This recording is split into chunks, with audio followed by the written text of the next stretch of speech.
Dans cette vidéo, on va parler des conseils hygiène que j'aurais aimé connaître plus tôt quand j'étais plus jeune, adolescente et surtout même en tant que femme. C'est ce que je fais et c'est ce que je conseille à tout le monde de faire.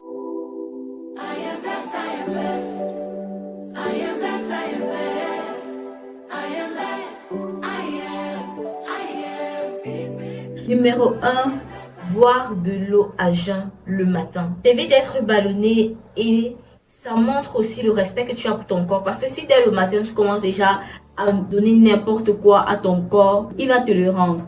Or, l'eau, c'est la meilleure chose que tu puisses donner à ton corps dès le matin. Quand l'âge avance, tu ne dois absolument pas continuer de donner n'importe quoi à ton corps, surtout le matin. Tu te réveilles pas le matin avec des boissons gazeuses, des boissons sucrées. Va même plus loin. Essaye de boire de l'eau tiède avec du citron chaque matin ou une composition simple avec des concombres et des graines de chia. Ça change la vie. Ça change la vie. Si tu sais plus ce que c'est de ne pas être ballonné, commence d'abord par essayer cette astuce. Numéro 2, c'est l'hydratation de tes lèvres. La différence est cruciale entre quelqu'un qui a les lèvres et entre une femme, parce que quand on est une femme, vraiment, il y a beaucoup de détails auxquels on fait attention. C'est très, très important. Il y a une très grande différence entre une femme qui a des lèvres hydratées et une femme qui a des lèvres totalement sèches. C'est pas du tout joli à voir. Et pour cela, moi, je te propose de faire d'avoir une routine, même pas une routine. Quand tu fais déjà quand tu prends ta douche le soir, juste hydrate tes lèvres avant de te coucher. Tu peux mettre un baume. Il y a beaucoup de filles qui vendent des baumes. Après, des baumes à mettre la nuit. Ça te permet aussi de changer l'état de tes lèvres, de quitter des lèvres qui sont totalement sèches à des lèvres plus hydratées et plus belles. Avec le baume même, ça permet aussi d'avoir une couleur un peu rosée des lèvres, pas les lèvres super noires. Bref, ça permet d'avoir une meilleure couleur des lèvres si c'est quelque chose qui te plaît. Et tu peux simplement hydrater aussi avec le menthol ou avec un masque à lèvres de nuit. Je crois que j'ai un masque à lèvres de nuit. Je pourrais vous montrer à quoi ça ressemble. Je suis là. C'est celui-ci que moi j'ai actuellement. Mais je ne sais vraiment pas où vous pouvez l'avoir. C'est vraiment trop bien. Je ne l'ai pas acheté, on me l'a offert. Mais franchement, ça fait la différence. Quand j'avais vu ça, je me disais, bon, je peux aussi utiliser pour voir. Et je trouve que c'est vraiment bien. Ou alors, vous pouvez juste utiliser votre simple menthol, le menthol quotidien, chaque soir avant d'aller dormir, ou procurer un baume. Moi, je n'ai pas de baume. Numéro 3, introduis le bain de bouche et le fil dentaire dans ta routine buccale. Quand tu utilises le fil dentaire, ça te permet d'enlever en profondeur entre les dents les saletés qui s'y trouvent. Et le bain de bouche te permet aussi d'arriver à des endroits où la brosse ou le fil dentaire ne peut juste pas arriver. Ça permet aussi de nettoyer un peu plus en arrière, plus en profondeur. Donc, introduis cela dans ta routine buccale et tu vas voir la différence. Il y a encore un niveau beaucoup plus élevé qui est le hole pulling. Personnellement, je ne pratique pas encore cela, mais je compte vraiment l'introduire dans ma routine buccale pour voir la différence, surtout qu'apparemment ça donne aussi les dents plus blanches que ce qu'on a naturellement. Et franchement, je veux bien avoir ça. Numéro 4, c'est de ne pas dormir avec tes habits de sortie, donc les habits avec lesquels tu pars au travail, avec lesquels tu pars en date, en ceci, en cela, cela. Bref, tes habits avec lesquels tu vas à l'extérieur de ta maison. Quand tu reviens, toutes les bactéries que tu as accumulées là, que tu as récupérées, des sièges du snack ou bien de là où tu te trouvais, tu reviens et directement tu déposes ça d'abord sur ton canapé. C'est pour ça qu'il y a des vêtements appropriés pour la nuit. Et en plus, ça te permet aussi d'être plus à l'aise et ton sang circule mieux quand tu as des habits plus amples sur toi pour passer la nuit. C'est plus agréable.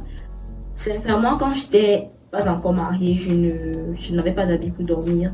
Je dormais avec mes habits normaux, les habits avec lesquels je restais à la maison ou les habits avec lesquels j'étais rentrée. Franchement, c'est une très mauvaise habitude.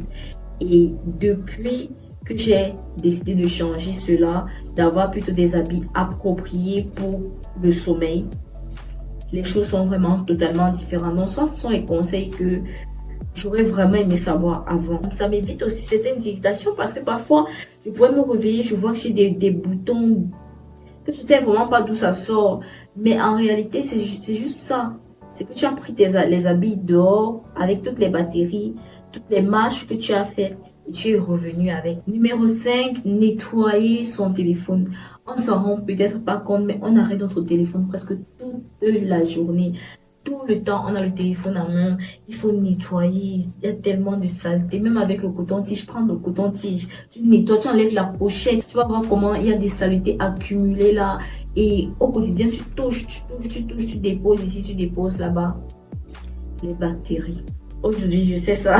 Bon. Numéro 6, le soutien-gorge se lave constamment. Bon, ça quand même, moi, je ne suis pas dans cette catégorie. Le soutien-gorge se lave constamment. C'est un sous-vêtement. Tu transpires dessus. Il y a des filles qui... Petite anecdote, j'ai vendu des sous-vêtements à un moment donné.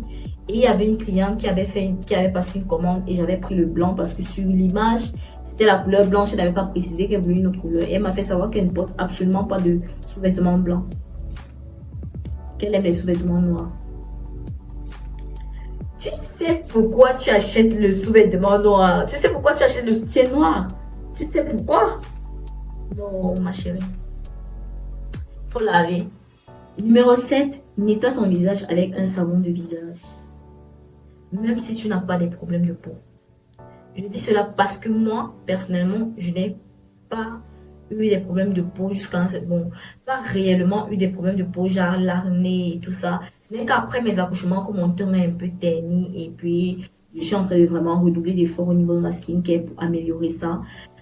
Mais sinon, avant, je n'avais jamais de problème de peau et j'avais une super belle peau. Sans aucun souci, sans aucune routine. Juste un savon simple, même pas approprié. Et j'avais vraiment une peau nickel. Je n'avais absolument pas de souci. Mais quand tu deviens femme, les choses changent. Avoir un savon de visage à part, c'est très important. C'est très important. La peau du visage est tellement fragile. Moi qui n'avais jamais les boutons, de temps en temps, je vois un petit bouton qui est sorti ici, un petit peu sorti là. Et surtout, ne sèche pas ton visage avec la serviette de ton corps. C'est une serviette spécifique pour ton visage.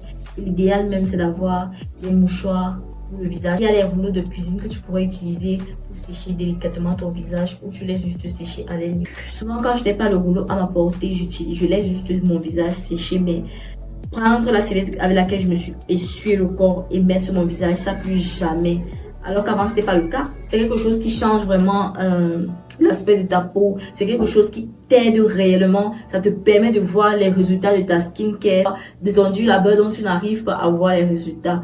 Numéro 8, épile-toi, Pardon, ma chérie. S'il te plaît. Je ne comprends pas comment il y a des femmes adultes qui ont des poils au niveau des aisselles.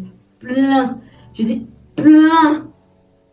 Rassure-toi, quand tu t'épiles, ça ne pousse pas plus. C'est prouvé scientifiquement, c'est faux. Épile-toi, enlève tout ça. Enlève ça. Ça va faire en sorte que la sueur ne va plus s'agripper là-dessus et ça va vraiment t'aider pour avoir une meilleure odeur, surtout au niveau des aisselles. Utilise ces déodorants. Ça quand même, ces deux choses aussi, depuis que je suis adolescente, j'aime pas les poils. Utilise un déodorant, surtout aux aisselles. Tu portes un habit, tu transpires, l'habit a les traces de transpiration. Il n'y a aucun de mes habits qui a les traces de transpiration qui sont calées dessus. Parce que justement, quand tu gardes les poils là, la sueur de base n'est pas odorante. Mais avec les bactéries qui s'accumulent sur tes poils, ça devient odorant. Et après ça laisse les traces des habits. Moi, j'ai plein d'habits blancs. Ce ne sont pas des nouveaux habits, ce sont des habits que je porte quotidiennement, mais tu ne vas jamais voir la trace carrément de la sueur qui est calée sur cet habit. Non. Tu t'épiles, tu achètes un antitranspirant et un déodorant. Tu mets les deux. Tu mets d'abord l'antitranspirant et ensuite tu mets le déodorant. Tu reviendras ici là. Numéro 9, pendant ta période, change tes serviettes constamment. Pendant la période, il y a déjà un dérèglement hormonal qui fait que de base, l'odeur n'est pas agréable. Si en plus de ça, tu dois porter une même serviette pendant 8 heures de temps, quand tu fais ça, non! En une journée, si tu as un flux abondant, un peu comme moi, environ 3 à 4 serviettes. Et chaque fois, si tu es en extérieur, tu utilises les lingettes. Il y a des lingettes qu'on peut lancer dans les toilettes, ça se trouve dans les supermarchés, tu peux en trouver. Donc, je ne vais pas citer le nom du supermarché, mais essaye de chercher dans les supermarchés. Il y a des lingettes qui peuvent être jetées dans les toilettes. Même si tu ne trouves pas des lingettes qui peuvent être jetées dans les toilettes, utilise les lingettes de bébé. utilise ces lingettes-là, tu te nettoies. Et si tu es à la maison, utilise de l'eau à chaque fois que tu veux changer ta serviette, tu te nettoies d'abord bien, tu changes ta serviette.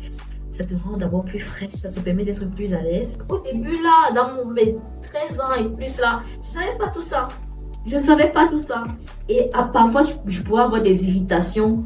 Mais non, quand tu deviens une femme, vraiment, tu upgrades ton hygiène, comme je l'ai dit dans la précédente vidéo. Et ça aussi, c'est important. Tout le temps, tu changes tes serviettes, tu peux se lever toute une journée. Absolument pas. Numéro 10, une fois par semaine, trempe tes sous-vêtements dans de l'eau chaude, bouillante. Surtout qu'avec le monde d'aujourd'hui, c'est très difficile de sécher tes sous-vêtements à l'air libre pour que le soleil frappe dessus. Ça reste souvent un peu compliqué. Les personnes qui parviennent à le faire sont souvent au niveau des balcons et je ne pense pas que le soleil rentre très bien pour enlever toutes les bactéries sur tes sous-vêtements. Mets-les dans de l'eau bouillante au moins une fois par semaine. Une fois par semaine dans de l'eau bouillante. Et aussi, c'est bien de repasser les sous-vêtements pour enlever toutes les bactéries possibles. C'est vrai qu'on n'est jamais à l'abri, mais fais ce qui dépend de toi. D'accord? Fais ce qui dépend de toi.